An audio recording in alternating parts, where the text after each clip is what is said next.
And I did a little bit of digging to see um, what kind of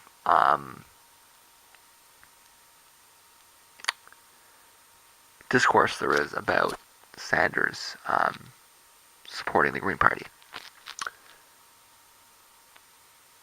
Jill Stein has actually reached out to Sanders on a couple of occasions. Sanders will not return her calls. That indicates that he has no intention of endorsing the Greens or really of having anything to do with them. Um, he's sticking with the Democrats. Or he's running independent.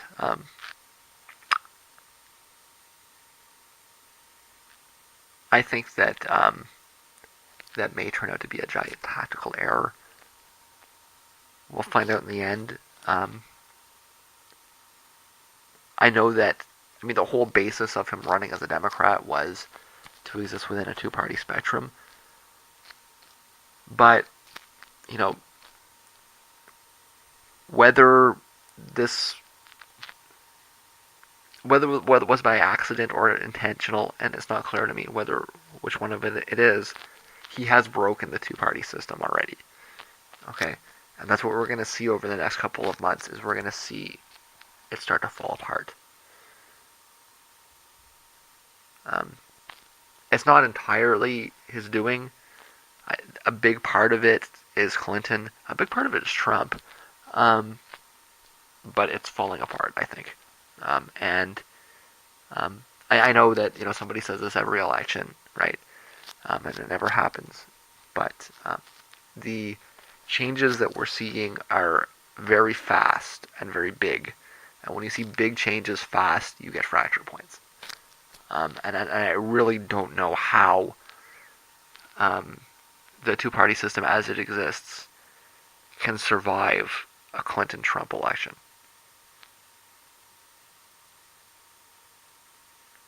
Where the Republicans are running a liberal Democrat and the conservatives are running a religious conservative.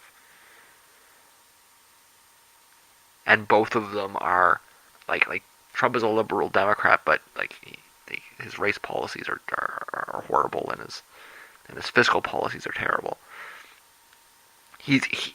Trump is the thing that conservatives hate, right? He's the big spender, whereas Clinton isn't, right? Clinton's a fiscal conservative, but she supports. She has tepid support for abortion, tepid support for gay rights. I think she might throw some people under the bus as the election goes through, but nonetheless, they both fit better on the other side if it weren't for specific things, right? It's a total realignment. And so they're shifting through the center, but neither the right nor the left, both the right and the left are disenfranchised. I can't see how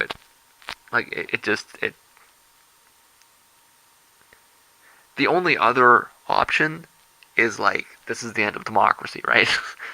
It's either we've got a one-party state now and that's it, and stop pretending, or there's going to be some big shifts in the electoral system, and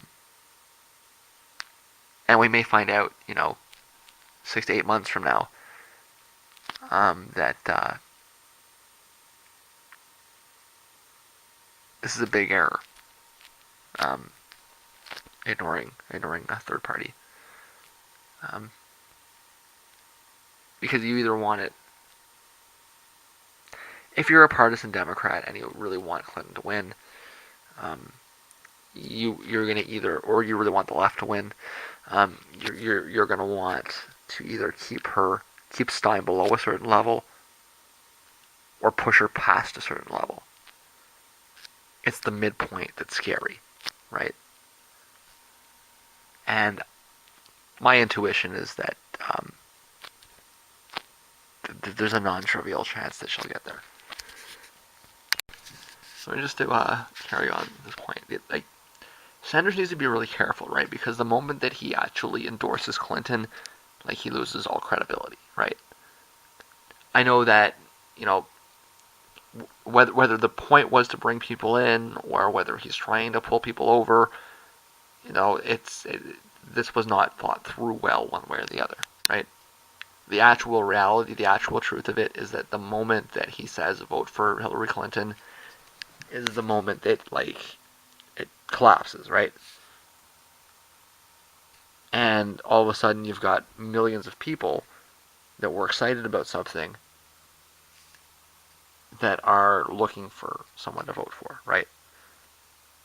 And that's the point that's what he has to be very careful about, is that he doesn't actually do that. He's going to do that, or it seems like he's going to do that. It seems like if he doesn't run as an independent, he will endorse Clinton. It seems that way. But that is going to be the hugest error, because the whole thing falls apart. But I think he knows that, right? So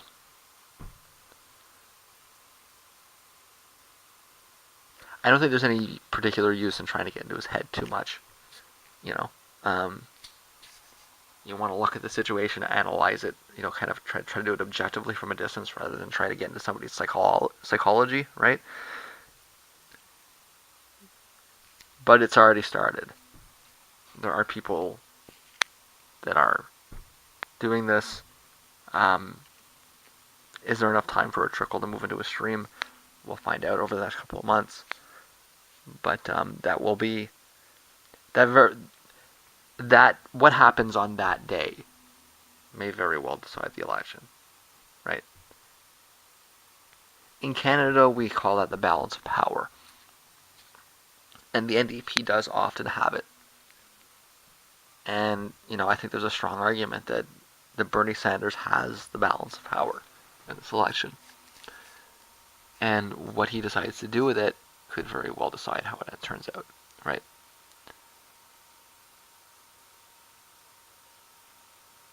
It's not too late for him to, pull back and lean towards more of a third party. But in the end, his decision to endorse Clinton may win Trump the election. And I know that nobody wants to think like that. A lot of people will tell me I'm irrational, but you're not mathematicians. In order for what I'm saying to make sense, there has to be certain conditions, and we're not at that conditionary point yet, or that conditional point yet. Those conditions are not there yet, but I do think that those conditions will likely at least approximate themselves. We'll find out. I am currently making a prediction. I am being a clairvoyant. I don't like it, but I'm doing it. I think that we're going to get to this point, and he's going to make the wrong choice, unfortunately.